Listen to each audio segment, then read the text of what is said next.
Welcome to Y Nada Más, a Real Madrid podcast. All right, everybody. How we doing? Man, that song had me hyped. That song had me hyped. I like that beat. So anyway, I always try to, make the music. You guys know me by now.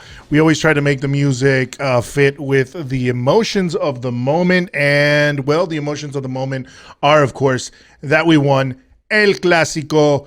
Real Madrid won El Clásico today against Barcelona. Which is huge for us. And, I don't want to rain on anybody's parade. But at the same time, we have to look at, it's always good to play a rival, but it's also a Barcelona that is hasn't been looking too good as of late. However, at the same time, you can never take them lightly. So I'm glad we didn't. There were some things that I think, I wouldn't say, obviously, I think we can always do better. But there were some things that, obviously, I don't think Barcelona is the team right now. Besides the fact that they are our biggest rival, I do not think that they're the team that we have to beat. We do have to beat them, of course, but they're not the team to beat in La Liga. I think the team to beat in La Liga is currently, the likes of, teams that like Sevilla, teams like Atletico Madrid, teams like Real Sociedad, that put up a good fight against Atletico Madrid today as well. So those are the teams that are going to be competing. Right now, Real Sociedad is in first place in La Liga. They are the leaders of La Liga, but of course we have a game in hand because of the game that was canceled. I believe it was against the game against Athletic Bilbao that we were supposed to play, and that got moved. Either way, there is we have a game in hand over Real Sociedad, and it is always important to win El Clásico. But I definitely think there are things that need to continue to improve. But other than that, I'm really starting to see the things that from Real Madrid that I think we want to see. Obviously, there are some things that could have gone better. There are some things that we could have improved on. But in the end, a win against Barcelona is always going to be an amazing, huge, good thing for us to happen. So I'm happy about it, and I can't say anything more than that. It's an exciting time. It's exciting. It's exciting. So, all right, I'll just put that out. But, it's exciting. You can't, we can't, anytime we beat Barcelona, anytime, it's personally for me, and I think for any Madridista, anytime we beat Barcelona, it's extra sweet. And we've beaten them now for, 4 different times? Four times in a row now. Ancelotti, big dog Ancelotti, the coach of Real Madrid, of course, had never won at the Camp Nou, got his first win at the Camp Nou, so that is also good for him. David Alaba scores his first goal for Real Madrid in none other than El Clásico. So, some great stuff. We'll get into a little bit more about that in a second, about the game. Once again, obviously I didn't do my intro, but I am Eric Rivera. This is Y Nada Más, the Real Madrid podcast. If you are watching right now, you can either listen to me or you can watch the video version of the podcast on our YouTube channel. Our YouTube channel, just look it up, Y Nada Más podcast. You will find us there on YouTube. Subscribe, guys. If you are watching me right now, please subscribe. Please tell your friends that are Madridistas that love Madrid to subscribe. Help me drive those subscribers up. I don't know how much it is that you need.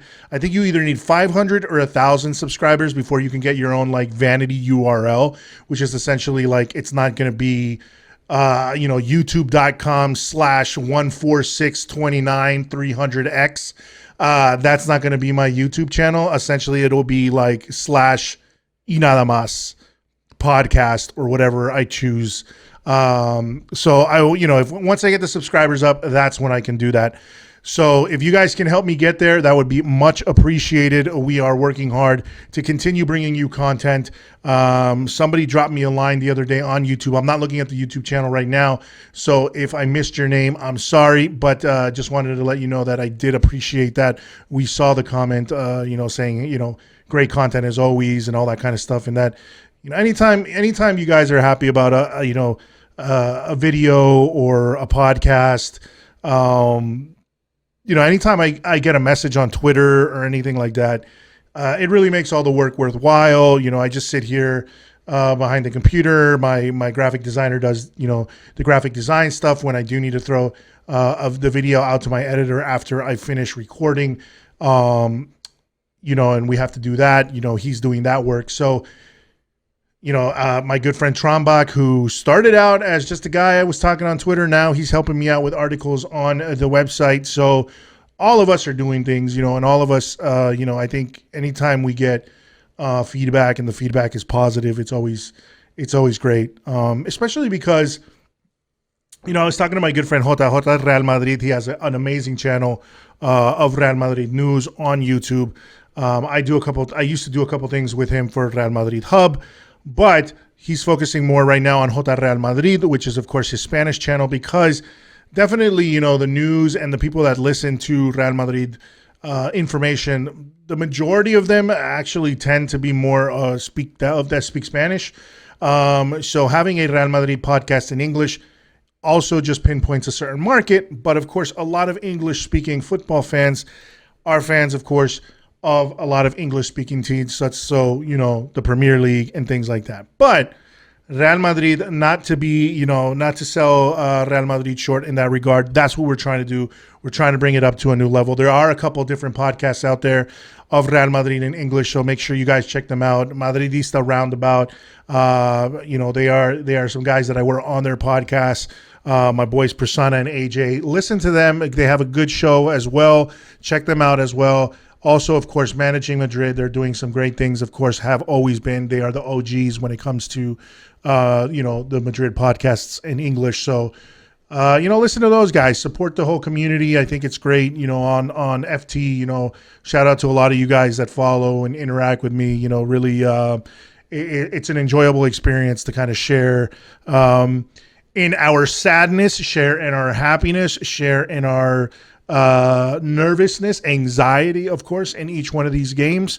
But of course, like I said, today we have something to celebrate, a great game by Real Madrid to play, of course, Barcelona, which are our, of course, bitter rivals. So that was good. It's good to share that all with you guys. You can follow me, of course, on Twitter. That is where I am mostly interacting, and that is myself interacting. That you can check it out at Inadamas Podcast on Twitter. On Facebook, I'm at Inadamas Podcast as well. We're just throwing up different things on the Facebook page, images, articles. It's kind of a group of everything, I don't know if, a lot of you guys kind of go towards the younger demographic, so I'm pretty sure you're either on Twitter or on Instagram. Probably don't even do the Facebook anymore. That's kind of like for us older folk. But, just letting you know we're there as well. In addition, we also have, of course, our Instagram, which is YNM Podcast. So if you guys are on Instagram, even if you don't use it that much, head on over to Instagram, give us a subscribe, give us a follow. It helps us out, of course, to grow. And then, of course, if you are listening to the podcast on whether, it's Spotify, whether it's Google Podcasts, we're everywhere that podcasts are found. I thank you very much for all of that. But, of course, if you are listening on Apple Podcasts, I always say, please leave us a review, leave us a comment, because it helps us rise up in the ranks there on Apple Podcasts and gets us more visibility, of course. So that is very important for us to just keep rising up and, to hear from you guys. That's great to hear from you guys. If you want to drop us a line via email, check us out at info@inadamas.net. Like I said, we have been looking for more writers in the past, but we're currently, as I started heading back to the office of my day job, I've kind of got to balance everything of watching football and make sure I'm watching football kind of on the side there, as, especially during the Champions League games. kind of got to look at this, kind of have to have a little window open that I can like open and close just in case the boss walks by. So I need to do that and just make sure I'm still focusing on my day job as well as doing this, of course, for all of you guys. So so as I'm balancing all that out, and the guys that will help me out here on the podcast also balance their day jobs, we're gonna try to bring in some more people. I'm actually thinking about moving the studio to another room in the house that's got more space. Ultimately, my goal is to, well, you know what? We'll talk about that another time. But let's get into the game because I don't want to make this one too long. And the reason I don't want to make it too long is it's late at night. It's like midnight right now when I'm doing this podcast. I got to go to work tomorrow. I got to take my kids to school. So, and we won. And the funny thing about winning is winning games, and that's the one thing, winning doesn't bring a dramatic narrative, unless there's like a polemica, unless there's like a controversy, which I guess you could say there was a little bit here, but not too much.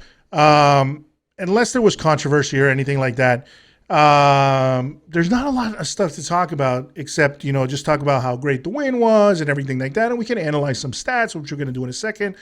We can look at some stats and, really give an opinion on the game.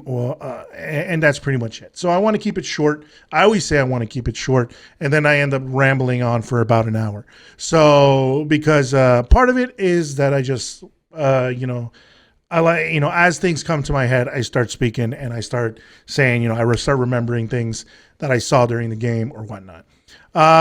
So anyway, the game, of course, in the lead up, there's obviously a lot of narratives going on, of course, with this season. Of course, Barcelona playing they've been terrible. Of course, they're not playing well at all. They were sitting in I think they were sitting in, before this game, I think they were sitting in like 5th place or something like that. They are now bumped down to 9th place with this loss. Let's be real. This is not the Barcelona of old. This is not Barcelona with Messi. This is not Barcelona with, their star players, with Suarez and Griezmann or Neymar, or Xavi or Iniesta. This is a team that has really, really, really dropped in quality over the last few years.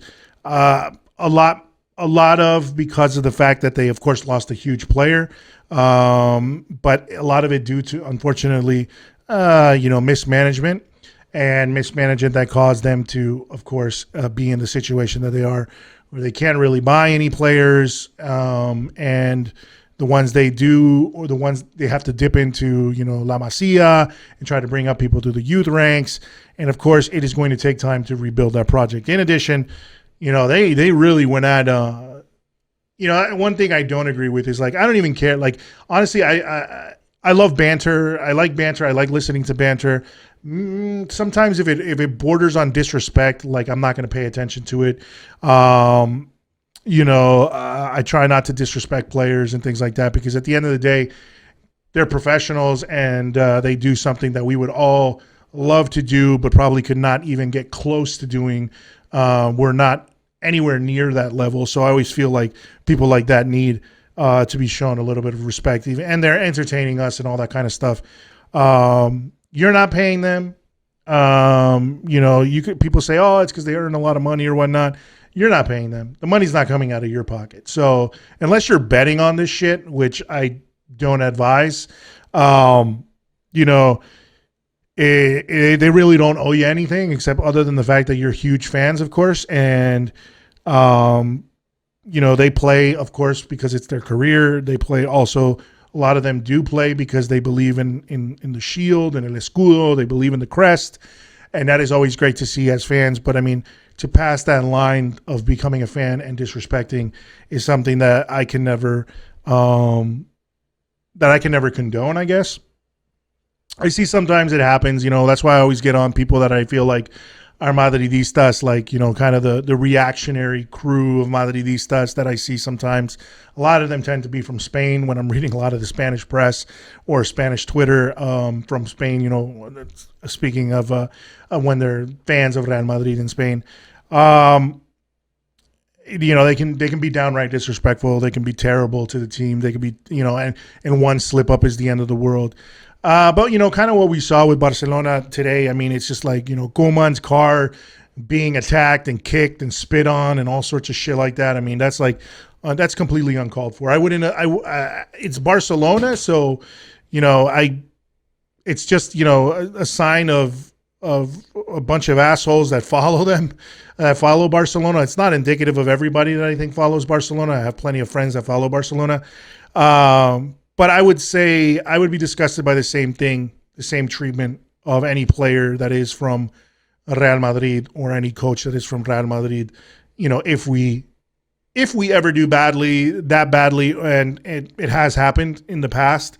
It has happened in the past. It's happened with guys like Gareth Bale. It has happened with, it has happened with certain players that they're yelled at. Their cars are kicked or whatever. It's just stupid, man. I mean, I just don't get it. And probably none of you that are like none of the people that did that stuff are listening. But I'm just saying, if any of you are that fiery about it, you got to find a new hobby, man. Try to. I used to box. I used to teach Muay Thai and MMA. And if you need to get out some aggression, do that. But yeah, some really sad scenes about that about Barcelona. I mean, because at the end of the day, even though they are our rivals, and even though I'd like to see them, descend into the second division and see them continue to do badly and us continue to beat the crap out of them, what I don't like is the sport to be tainted by that, like stupid shit like that. So that's just rough to see. Because at the end of the day, I mean, and it's crazy because Koeman is like a guy who was a hero for them. The first Champions League they ever won was because he was a part of the team that did so. So not only is it's not just any dude that's coaching Barcelona. It's a guy that is kind of, it's quote unquote a legend of Barcelona. That's why I kind of hated, all the people that talk about Zidane out and talk shit about Zidane. And I hated it like from the people on El Chiringuito. It's like, dude, this guy has done so much for Madrid. He's done more than any of the talking heads and any of the people on Twitter that badmouth him have ever done for Real Madrid. They claim they're the biggest fans of Real Madrid, but they have not done not like one iota as much as this guy has done for Real Madrid. Speaking of Zidane, 3 Champions Leagues as a coach back to back. He's won La Ligas. He's done and a crazy amount of accomplishments, of course, as a player. It's just ridiculous. There's no way that you can say there's any way to badmouth him. Of course, his failures or his hiccups at some point in the past season also were due to other facts that were extracurricular. So it's crazy, But anyway, that shit aside and all that weirdness aside, like I said, the game. It was once again, going into, all of this stuff, talking about, Barcelona's reaction and all that stuff is because they are going through a crisis. They are definitely going through a crisis. So at the same time, while we can be happy that we won this game, and while we can, of course, love to beat on a rival, as I was saying at the beginning, this is not the team to beat in La Liga. I think Atletico is still the team to beat in La Liga. We have not played them yet. Real Sociedad is one of the teams we have to keep an eye on, of course. We can't slip up against the other, our job is to beat the top teams, but then also not to slip up against the smaller teams in La Liga. We have Osasuna coming up. Last season, we had a complete dud of a game against Osasuna. We've already had duds this season. We've had draws with Villarreal. We've had losses to Espanyol. We cannot have that happen. Now, obviously, the win against Shakhtar was a big improvement, and then of course the win over Barcelona is also big. But we also got to remember that this is a Barcelona that is currently sitting in 9th place. So there are other teams in La Liga that can still and will always, regardless of where they are on the position in the table. Right now, this is not the absolutely dominant, will destroy anybody put in front of them Real Madrid. This is a Real Madrid that is also evolving, that is also overcoming a difficult situation last season with injuries and with people leaving. And of course, two huge players in the likes of Sergio Ramos and Varane leaving. Of course, still recovering from, Cristiano Ronaldo leaving, a couple of years ago. So it's still trying to evolve. But we have an absolute star right now that is continuing to show in these games. I mean, Vinicius today in that first half was just bonkers to me. I mean, if anybody, we posted a thing on Instagram about this being sort of the new Clásico. The new Clásico is essentially going to be, I mean, everything is pointing to that the new Clásico is definitely, the new stars of El Clásico are definitely going to be Vinicius and Ansu Fati.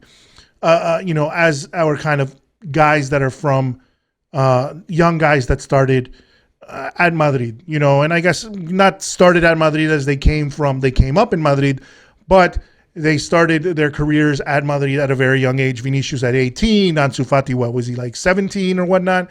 So they're young kids, young guys, young guns. Whoever comes, I mean, obviously, if Mbappe does end up coming, to Real Madrid, obviously he's going to be another star. But the new Clásico, obviously, the I guess that rivalry of guys that are kind of representative of Real Madrid right now is definitely Vinicius and Ansu Fati, this new Clásico. And Vinicius showed up today and Ansu Fati did not.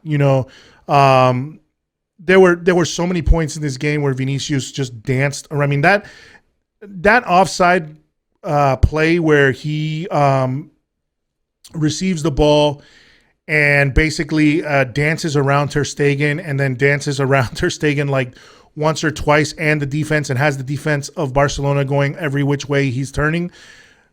That just demonstrates the talent that this guy has. Obviously, it was an offside.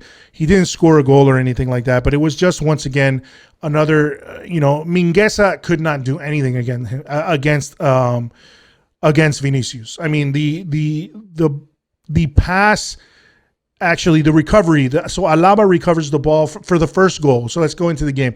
The first goal, which of course is a beauty of a goal. Alaba recovers the ball from Memphis Depay in our own defensive half. Muscling off Memphis Depay, who's not a small dude either, who is a physical guy. He muscles him out. He muscles Memphis Depay off of him. Gives the pass to Vinicius. Vinicius is able to squeeze past Mingueza, then blows past Mingueza essentially. Makes a beautiful pass all the way pretty much across the field, changing sides essentially, and going out all the way to Rodrigo, even though Alaba was the one asking for the pass. Goes all the way out to Rodrigo. Rodrigo is, coming in at full speed. Benzema is coming in at full speed, and Alaba is booking it after having just recovered the ball from Memphis Depay in our own defensive half, has booked it all the way to 3/4 of the field up into Barcelona territory and receives a beautiful pass. So Vinicius passes it out to Rodrigo. Rodrigo passes it back to Alaba, who's running, and Alaba looks up. You can see he looks up twice. I think he evaluates his options. The only other person there is Benzema. Benzema is, looks to be covered. He goes for a shot on goal. Beautiful goal. So essentially, key pass there from Vinicius to get everything started. Alaba, obviously, of course, getting it started with that steal and that recovery of the ball against Memphis Depay. But that was a beautiful goal. And, just throughout the game, he was toying with the Barcelona defense. And he was fantastic. Vinicius was fantastic. Alaba, of course, I would say man of the match performance because, of course, he had the highest rating, whether you look at SofaScore. I'm looking at FotMob here as well. Whether you look at any of these apps, he got the highest rating, of course, of the game. Absolutely spectacular. He has shown time and again to just be aware defensively. His defensive awareness, his understanding. And I think after the game, they asked him a question of, what made him just, decide to go up and shoot the ball? What made him decide to shoot the ball? And he said it was just at that point, is just, these guys are professionals, So at the end of the day, I think there's a lot of nuances. When you train something day in and day out, it becomes muscle memory. So it's something that, it's hard for them to explain it. But at the same time, he said, it was a feeling he had. It was an instinct. He saw the opportunity and went for it, So, we know he has the ability to shoot. He showed that when he was with Bayern. He has scored free kicks. He has, scored goals with Bayern. He has a wicked left foot, and he can do, he can shoot, so he adds not only defensively, but he adds to the attack. And once again, that awareness of understanding, like he himself stated, it's, he kind of knows when he can move up, when he can go up and help out the attack, and knows when he needs to stick around or stay back in order to defend. One thing I've liked that I've seen a lot of this Real Madrid team, at least in the last 2 games, obviously I said, again, 4-3-3, that is our formation.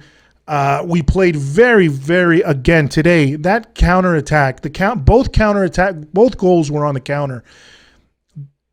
That counterattacking football has been Real Madrid's bread and butter style for quite some time now, if not for as long as I remember the football of Real Madrid and watching football with Real Madrid. It has been that fast counterattacking style, getting up the pitch, racing up the pitch after the other team could not finalize either the play or were able to recover the ball. And then we're able to move it up the pitch as quickly as possible because we have quick players, quick passing. We understand how to get out of the other team's press, let's say, and we're able to counter and score goals that way. And both goals today were essentially just wicked counterattacking football, and it was beautiful to see, especially against Barcelona in the Camp Nou. I just hope it keeps up. And that's what remains to be seen. We left them off the hook a lot. We let them off the hook a lot. Like I'm looking right now at the FOTMob stats. I had some other stats that I could throw on the screen right now, but I didn't have them ready. So let's see if they can. Can you see if you can put it up? All right. Well, anyway, I'll see if they can. See if one of my guys here can put it up. But anyway, the expected goals. So FOTMob, I think there was stats that were all different. So FOTMob had the expected goals at 1.66 for Real Madrid, 1.53 for Barcelona. So you could see it was a tight game. It was a tight game because if we look at total shots, Barcelona actually had more, 12 shots to Real Madrid's 10. Shots on target, though, Real Madrid had 5, so 50% of our shots were on target. 50% of our shots were on target, whereas only 2 shots for Barcelona out of their 12 were on target. 6 shots were off target. And, besides that, the shots, 9 out of 10 of the shots were taken. 9 out of the 10 shots that we had were taken from inside the box. Only 1 shot was from outside the box. So, it's our expected goal percentage was our expected goal rating was 1.66. In the first half, we were actually behind Barcelona in the expected goals in the first half. The expected goals 0.36. We were actually taking the harder shots, not getting as many chances. And then, of course, Barcelona had a rating of 0.64 in the first half. But they missed. I mean, that shot that Memphis Depay missed wide open right in front was a sitter. That could have changed the game for Real Madrid. He missed that shot, and then, they paid for that one because how on earth he missed that? Of course, he's human, and all these players, there have been misses from even the best guys. But that was a wide open shot, and I think that would have changed the game essentially. So they had definitely a better percentage in the first half of chances in the first half than we did. In the second half, we had an expected goal rating of 1.31 to their 0.88. We were letting them off the hook. Once again, we were letting them off the hook quite a few times. Some great shots from a great shot by Benzema that hit Ter Stegen, that shot that he took on the volley after a pass from Modric. It was one of my favorite moves of the day. I would have loved for him to score that, but it did not go in. Then another opportunity where he got mixed up pretty much in the box. I believe it was a pass from, it was basically a cross, a grounded cross from Mendy, I would like to say. And Benzema got to the end of it, but then got all mixed up and couldn't basically put it back in the end of, couldn't put it back into the net. I don't know if it would have been offsides. It looked like it was a little bit offside, but we wouldn't know unless he had scored it, and they would have to, draw up lines and take a look at it. But I don't see it was being called offside. So definitely, once again, the issue for Barcelona, of course, was that their finishing was definitely not good. Piqué missed that header. It went just a little bit wide, which was another scary moment there, where Real Madrid had a chance. Where Barcelona had a chance. So they missed their chances, while Real Madrid very much took, got at least capitalized on the opportunities that they did have, at least more so than Barcelona did. Barcelona passed more. They had the possession. There was all that. So they were doing well, and with their passing and everything like that. But most of their passes, of course, were done in the opposition half. They had better pass success, but besides that, it's been very much the story of Barcelona, where they have the possession of the ball and they move around the ball well, and they have more passing and they have more possession, but nothing comes to fruition. It's just almost like, and I think Pedro said it on El Chiringuito, where Barcelona essentially plays a game to win possession, but not to win the game. So it's kind of like that argument of, their style and, their style being super important to them, and that's how they're going to get, that's how that they don't want to move away from that style. So essentially that becomes a problem, because if they don't move away from that style, well, they're going to, and they don't focus on their stats. Well, here's the thing. We're moving in here to here on screen. So you guys that are listening. So here are the top stats. These were pulled from FotMob, I believe. FotMob, Rob. Okay, so 1.53. So FotMob had the expected goals. Once again, the expected goal rated 1.66 for Real Madrid, 1.53 for Barcelona. Total shots 12 by Barcelona. Total shots 10 by Real Madrid. Chances created, they actually created more, just one more than us. 12 chances created to our 11. And you can see here, 52% possession to to Barcelona, with only 48% to Real Madrid. But at the end of the day, it's always kind of been like that with Barcelona. So, we ended up scoring the chances that we did get, and that's what's important. So, Alaba, here's Alaba's stats that I pulled up on the screen for you guys that are listening. I'm pulling up some stuff on the screen here. Alaba obviously was just amazing. Essentially tackles, clearances. He had 2 clearances, one block. He blocked one shot, blocked a tackle. Made a tackle. He got one. He made one cross, was unsuccessful. 5 long balls, 2 of them were successful. A shot on target, 1 shot on target, which was a goal, of course. And he had 92% accurate passing. So he was just very solid on the pitch for us today, and got that pretty much that man of the match performance, scoring once again his first goal with Real Madrid for Real Madrid at El Clásico.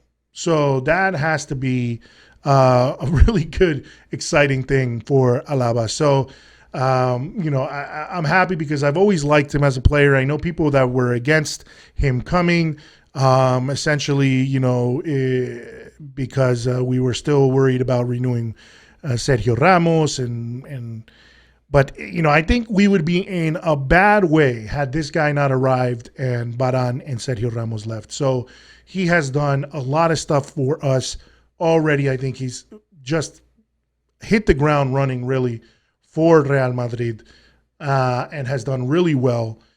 And he's already, you can already see he's got that a leadership mentality. He's constantly talking to the back line. He's trying to, he's making gestures and things like that to try to tell them, he was telling Vinicius to pass to him, although Vinicius chose to go out to Rodrigo first, which was a good decision at the end.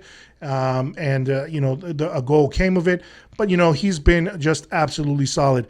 I would say at the end of the game, the one goal that Barcelona was able to score, I don't know if Kun Agüero would have scored it had Alaba slipped, or I don't know if he slipped trying to get back into position or trying to run back because he realized or was aware that the pass was going to go to Kun Agüero and that he had overrun Kun Agüero essentially, and so would now need to return in order to cover him. Well, so he slips. So essentially, I don't know if he would have made it back, or if he had slipped. If he hadn't slipped, would he have been able to get like a foot in or something like that? At the end of the day, yeah, we got a goal scored on, and that's something we want to avoid. But against a team the likes of Barcelona, that has players that can score, that is something that can happen, especially somebody like Kun Agüero, even though he's, older and whatnot, he's still he still is a fantastic player. So you give him the opportunity to shoot, he's going to shoot, and he's going to take that opportunity. And that was an easy goal really for Barcelona. But besides that, Alaba, and I can't really blame him for that. He was solid throughout the entire game, and really has shown that defensive solidity. I think, regardless of the weaknesses we were showing in defense, it really had to do with, just at the end of the day, players being out of position. Whether it was, Nacho playing on the left side, not having or not having a proper right back. So in this case, Lucas Vázquez playing in that position, or Nacho playing in that position, and somebody that's newer like Miguel playing as a left back. So not having our tried and true starters. Not to say Miguel is bad. I love Miguel. I think he's going to be really, really good. I hope we see more of him because obviously he should be an option besides Mendy. But you could tell the difference since Mendy has stepped in. Carvajal actually had a solid game today. I liked what I saw from Carvajal, so I'm not going to complain about. Sorry, not Carvajal, Lucas Vázquez. So I'm not going to complain about Lucas Vázquez. Usually I do, but he had a solid game today. Scored a goal for us. He's always got that workman-like mentality, and he's going to try and go for things, even if he's going to screw up sometimes. He's going to try to go for things. And, this is 2 games now where he has been involved in the goals. I mean, it was his cross, his cross to Benzema that essentially started off the route that we had of Shakhtar, where the defender trying to clear the ball, trying to clear that cross from getting to Benzema, ends up putting it back in his own net. So, Vázquez was involved in that play. And now today he was involved in the goal after Asensio shoots on goal. Ter Stegen parries the ball, and it falls to the feet. Well, actually, it doesn't fall to the feet. It falls into open space. Both Eric Garcia of Barcelona and Lucas Vázquez are running towards the ball. Lucas Vázquez is able to get a foot in and score the second goal of the game to put us up 2-0. And that was right before Kun Agüero scores and gets the 2-1. So I think everyone had a pretty solid showing today. Toni Kroos, of course, I think he had something like ridiculous, like 98% pass accuracy. As always, just the control in the midfield. Casemiro is the one that I still, he's still not at his best. I think sometimes he has, he makes some errant passes, definitely when he tries to go for, I see a lot of times Casemiro tries to do like back heels and fancy passes when really, man, like his job is to really just get it to, I think he's got to get it out to Modric or Kroos or to one of the forwards as quick as possible. And then sometimes he just makes bad decisions when it comes to, he's just not the best long passer sometimes. So I don't know if it's just lately, but it seems like he's made a few more mistakes lately. But I mean, either way, today, it wasn't that it was bad or anything like that. It was just something I noticed that he still had he's still having those little bit of errors here and there. I thought Modric was fantastic as well. I would have loved to see that assist that he gave to Benzema for that volley. If that ball had gone in, it would have been a spectacular assist by Modric. Just overall, once again, Luka Modric doing what he does at 36 years old is just a phenomenal player. And Rodrigo actually was getting into position, doing some, he had that pass. Beautiful job there. And actually, let me pull up the stats here of Vini. Vinny, once again, obviously, he blew me away in the first half. I was so excited to watch him play. He was a little quieter in the second half, but dribble attempts.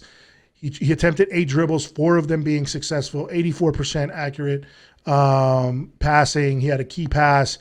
He had 2 long balls, so two long passes essentially. Both of them were successful. One, 9. So he had essentially almost 20 ground duels, 19 ground duels. He won 10 of them, so he essentially won more than 50% of his ground duels. He was drawing fouls. He was fouled 6 times. He was drawing fouls. He was making it a nightmare for defenders. I honestly think, I don't know, man, that first time that he dribbles past Mingueza and Mingueza checks him in the box kind of thing. Like, I guess his thigh hit him. I don't know. I don't know how the penalties work, but it seemed to me like it was a penalty, but whatever. At the end of the day, we still won the game. But I felt, I don't know. I don't know how I would have felt if that penalty would have been called, because it had it been called against us, I probably wouldn't have wanted that penalty to be called. So I'll be real there. I don't know, at least for me, if that was a penalty.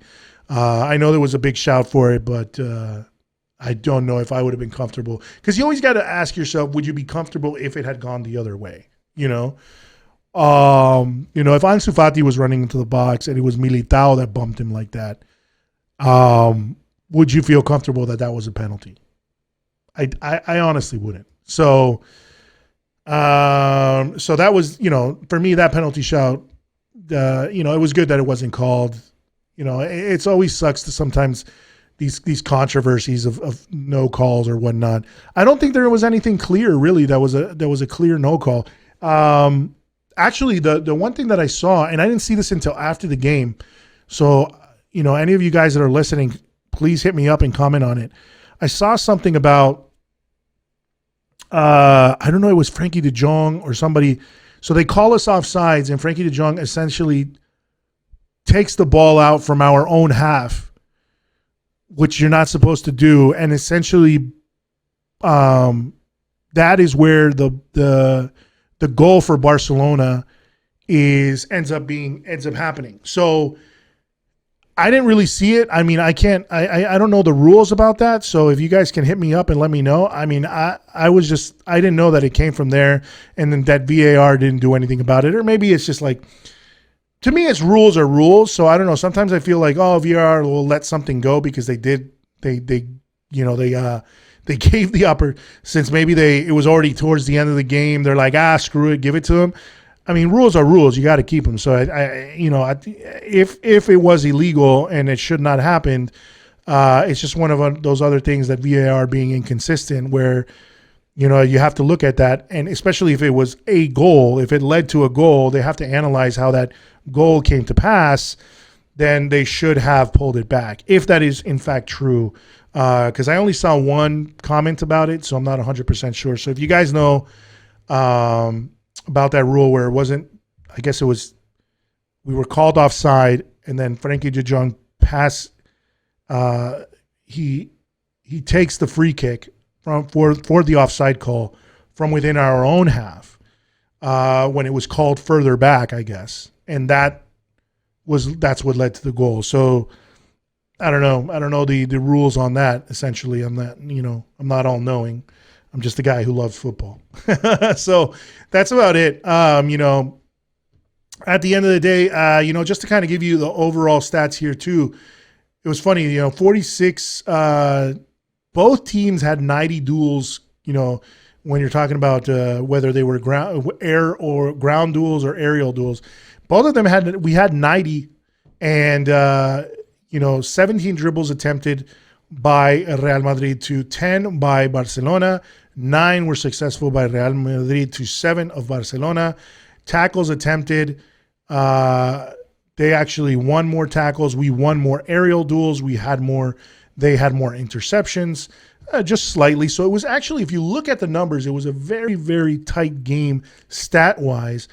But where we excelled was that we were able to finish our chances. So once again, it's a huge deal for Barcelona because at the end of the day, it shows that once again, losing a guy like Messi, losing guys like Luis Suarez, losing guys like Griezmann who have more of a tendency to finish their chances, especially if you look at guys like Luis Suarez who score pretty much a lot of the chances they get, they have done a terrible job of letting go of the players that essentially were scoring goals for them and not bringing anybody in to stop that. And of course, to make up for that. And it's going to be very difficult for them, I think, this season. And all the better for us as Madridistas. But like I said, I don't think they're the team to compete against. The team, it's going to be against Atletico. It's going to be against Sevilla. It's going to be against Real Sociedad. It's going to be against these teams that are at the top of the table right now. And those at the top of the table, like those shots that go errant, those that miss from Benzema, like those miscommunications and passes, like those little attempts, those attempts that we let teams off the hook. We could have been up maybe 3-0 over Barcelona, and that we let them off the hook and essentially made the game, I think, more nerve-wracking for all of our fans up until, the 90th minute, 90-something minute, which was when Lucas Vázquez scores. He scores in the 90th minute, essentially. Was it the 90th minute? Why does it say here? 90 minute. It was 90 minute plus. So 7 minutes were added. This doesn't give me the exact minute it was done in. But it was 90 plus minutes. I think it was like 92 or 93. 93rd minute, Lucas Vázquez puts it up. So essentially, they had us on, they had a lot of Madridistas, a lot of us waiting until the very last minute of the game to know that we were essentially going to take it home. Because that 2-up, of course, at that moment already kind of puts it in the bag. Even Agüero at that last minute scores that one goal. And, that was like at the 6 minute and 30-second mark of extra time. So 96 minute or something. So it makes sense that that really the winner was Lucas Vázquez's goal. So we can't continue to let those chances, especially against these teams, especially when it goes into the Champions League. We have to play, of course, we have to play Inter again. We have to play Shakhtar again. We have to play Sheriff Tiraspol again. We have to make up definitely you have to make up against that loss against Sheriff. And like we did to Shakhtar, hopefully we can, put five against Sheriff in Moldova. But yeah, we can't, like I said, once again, we can't be missing these chances. And then also, defensive mistakes. Not too many defensive mistakes, I would say, in this game. But I think overall it's getting more solid. And having, once again, one of the things that's big to me is having Carvajal once again healthy. I don't know. I haven't seen any reports right now about Fede Valverde. He went off the field. He was subbed on and then was subbed off. So he was subbed on at the 72nd minute and then was subbed off again in the 90th minute to bring on Dani Carvajal. So it's going to be interesting to see what they say about that. That would be a big loss because he is somebody that's important for us to have on the bench, or important when Modric needs rest, to rotate those guys. He is one of our best midfielders, no doubt, and he can start as well, interchangeably with Modric, with Casemiro, with whoever. So I really think that's going to be interesting to see what they're going to say about him. Hopefully it's nothing serious. But it is good to have Dani Carvajal back, because that back line with Ferland Mendy, with Alaba, Militao, and Dani Carvajal is going to be something to watch. I think that defense, if Mendy continues to play like he is, if Alaba plays like he's playing, Militao, if they're starting to really gel together, and with Carvajal added to that, I start thinking that our defensive problems become less and less. Our midfield is solid, and I think right now our attackers, with the likes of Vinicius and Benzema and Rodrigo as well, doing really well. I really think sky's the limit. Obviously it's going to be hard to fight against the big teams in the Champions League, but Real Madrid has a team to compete. They're young. There's a lot of young players as well. There's a lot of experience as well. So there's that combination of both, and they're playing well. They're looking good. They're motivated. They're beating like I said, anytime you win against Barcelona, I think that sets a tone, because it's a rival. It's an important rival. It sets a tone. So I think it is very important that we won this game today. And that's it, man. I'm just happy. I'm just happy that we won it. I don't want to go on too much. I'm already rambling. So that is my rant for today, essentially. So I like this song. This beat that they chose, they chose for me today. I liked it a lot. I always like to play some hip hop because I love hip hop. I'm a hip hop head. So just want to say, thank you again for listening, guys. I'm excited as all of you for, of course, this win against Barcelona. What do you guys think? Osasuna is up next. We can never take teams like Osasuna lightly. We've lost against guys like them in the past, so we have to take that very seriously. And it's really like a step-by-step approach, but I'm starting to see everything is coming together. Ancelotti stopped his experimentation, and we're going back to that 4-3-3, which has looked solid, and the football we saw today was really reminiscent, of course, of the football of old for Real Madrid, that really, really vertical, fast, counter-attacking football, and that's how we got both of those goals, and I really feel like that is going to pay dividends for us in the rest of La Liga, in the rest of the season, also in Copa del Rey, in the Champions League. I'm seeing a solid. There's going to be hiccups, guys. We're going to lose some games, but I feel like this team can compete. But it's going to be against these other teams. Barcelona, great to win against them, but like I said, they're in such bad way right now that they're not even the team that I'm worried about. I'm worried about the other big dogs that are in La Liga right now. And even the small teams that have given us a run for our money in the past. So. That's it, guys. That is this episode of Y Nada Más. I am your host, Eric Rivera. And, of course, as you see there on the ticker, follow us on social media at Y Nada Más Podcast on Twitter, at Y Nada Más on Facebook, and at Y Nada Más, at YNM Podcast on Instagram if you want to see all the stuff we're posting up there. Also, check out, of course, our website, ynadamas.net. And, of course, check us out on all social media platforms.